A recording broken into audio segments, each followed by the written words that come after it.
এখন বাজে হচ্ছে সকাল 10টা। তো সকালে ব্রেকফাস্ট আমাদের কমপ্লিট। তো দেখো এখানে আয়ান আর আদ্রিতা হচ্ছে পড়তে বসেছে না তো দুষ্টুমি করছে। তো welcome to my channel Mitu's daily blog.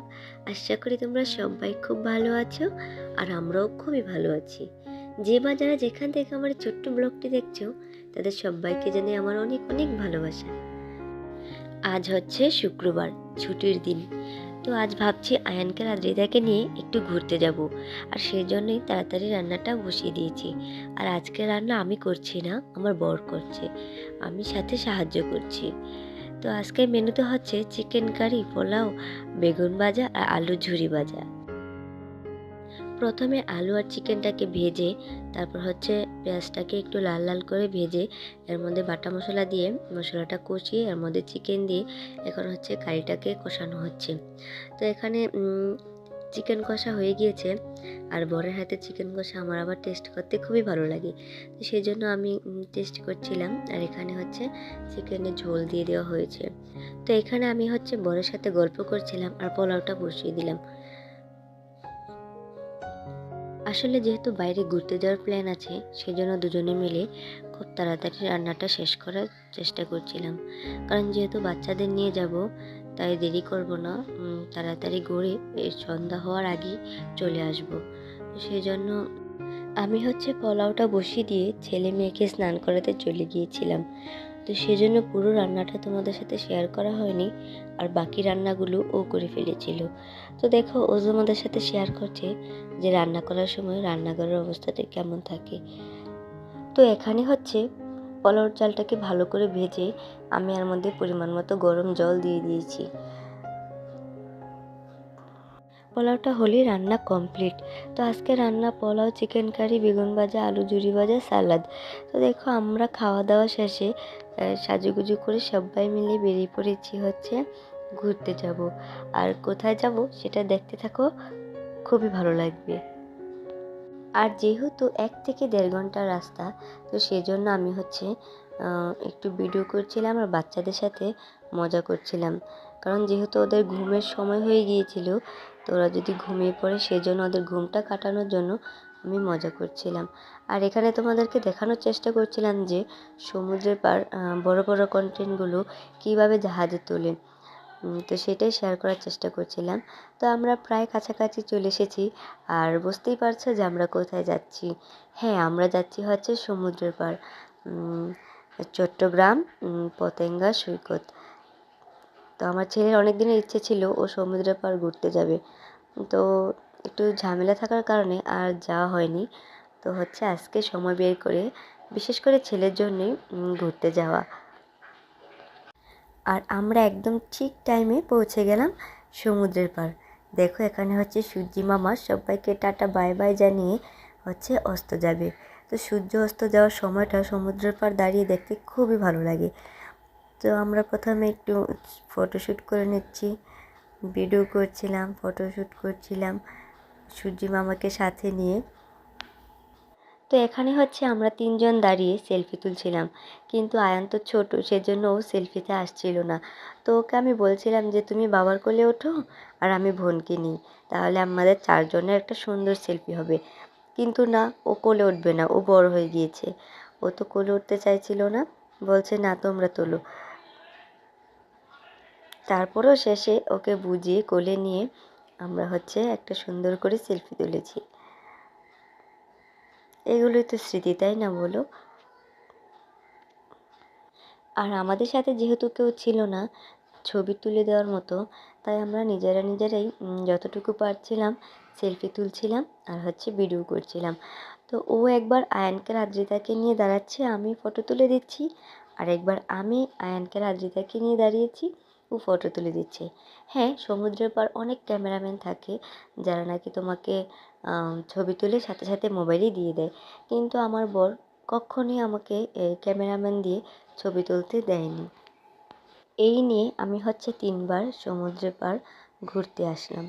প্রথম বিয়ের পর হচ্ছে গিয়েছিলাম কক্সবাজার হানিমুনে, আর তারপর ছেলে হওয়ার আগে এসেছিলাম এইখানে। আর আজকে আরেকবার। তো মোটামুটি আমি 3বারই সমুদ্র পাড় ঘুরেছি, কিন্তু কোনোবারই আমার বর আমাকে ক্যামেরাম্যান দিয়ে ছবি তুলতে দেয়নি, বা ও এটা পছন্দ করে না, তো সেই জন্যই। তো দেখো এখানে হচ্ছে আমি একটু জলের মধ্যে দাঁড়িয়েছি। প্রথমে আদ্রিতা একটু ভয় পাচ্ছিল, তারপর যখন ওর সাথে করে আমি একটু খেলা করছিলাম জলের সাথে কাছে গিয়ে, তখন হচ্ছে ওর ভয়টা ভেঙে গিয়েছে। আর ও এত মজা পেয়েছে, ও আর জল থেকে উঠতে চাইছিল না। দেখতে থাকো, দেখবে খুবই ভালো লাগে।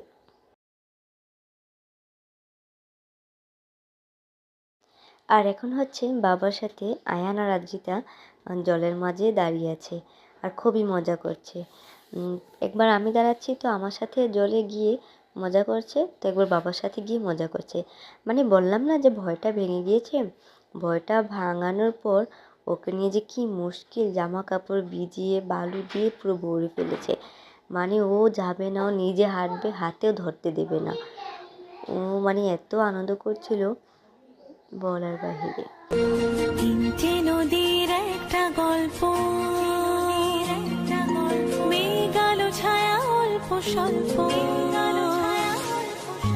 তিনটে নদীর একটা গল্প, মেঘ আলো ছায়া অল্প স্বল্প।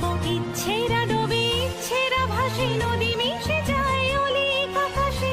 ইচ্ছে নদী, ইচ্ছে নদী, ইচ্ছে নদী, ইচ্ছে নদী।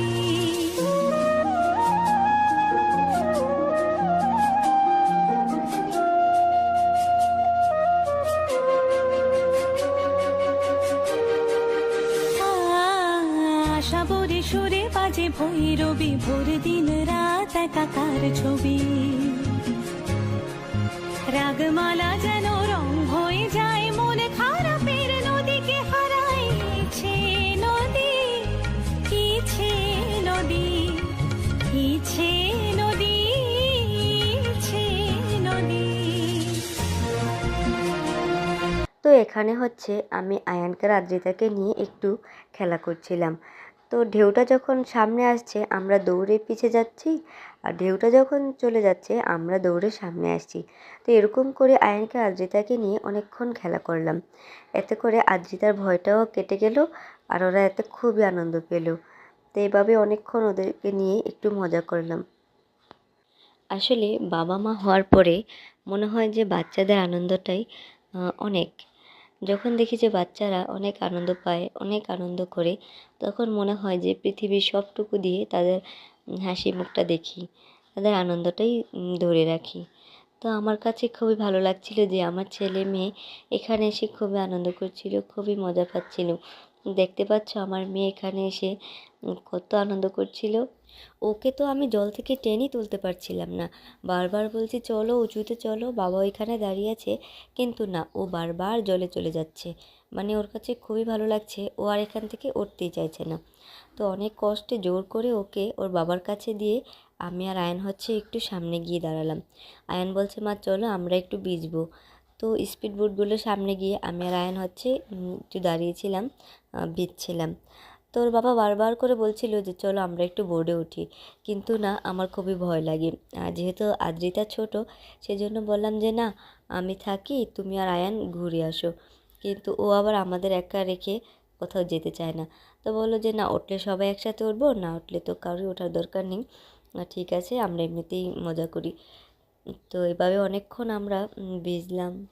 দূরের তীর থেকে মিষ্টি কিছু হাওয়া এনে তোমার কপালে ছোঁয়াবো গো, ভাবি মনে। অনেক তো হলো সমুদ্রের জলে ভেজা, এবার হচ্ছে ঘোড়ায় চাপার পাল্লা। সমুদ্রের পাড়ে সে ঘোড়াতে উঠবে না, সেটা তো হতেই পারে না। তো এখানে হচ্ছে আয়ানকে আদ্রিতাকে একটু ঘোড়াতে উঠিয়েছিলাম, দাঁড় করিয়েছিল, কারণ ওরা ভয় পাচ্ছিল। আর আদ্রিতা তো ছোটো, নিজে নিজে ধরে বসে থাকতে পারবে না, সেজন্য আদ্রিতাকে নিয়ে ওর বাবা দাঁড়িয়েছিল, আর আয়ান হচ্ছে ঘোড়াতে বসেছিল। তো অনেকক্ষণ ঘোরাঘুরি করে এখন হচ্ছে আমরা খেতে চলে এসেছি। সমুদ্রের পাড়ে বসে খাওয়ার আনন্দটাই আলাদা, মানে অনুভূতিটাই হচ্ছে আলাদা। তো এখানে হচ্ছে আমরা খেয়েছিলাম ফুচকা, চটপটি, আর আইন খেয়েছিল হচ্ছে চিংড়ি মাছ ভাজা।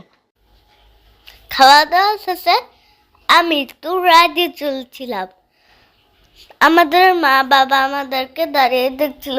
বোনও উঠতে চাইছিল কিন্তু বোনকে উঠে নেই, কারণ বোন তো অনেক ছোট্ট, উঠতে পারবে না। আমাদের আজকের ব্লগটি যদি তোমাদের ভালো লেগে থাকে তাহলে অবশ্যই আমাদের চ্যানেলটিকে সাবস্ক্রাইব করবে, লাইক করবে এবং কমেন্ট করবে। বাই বাই, দেখা হচ্ছে পরের ব্লগে।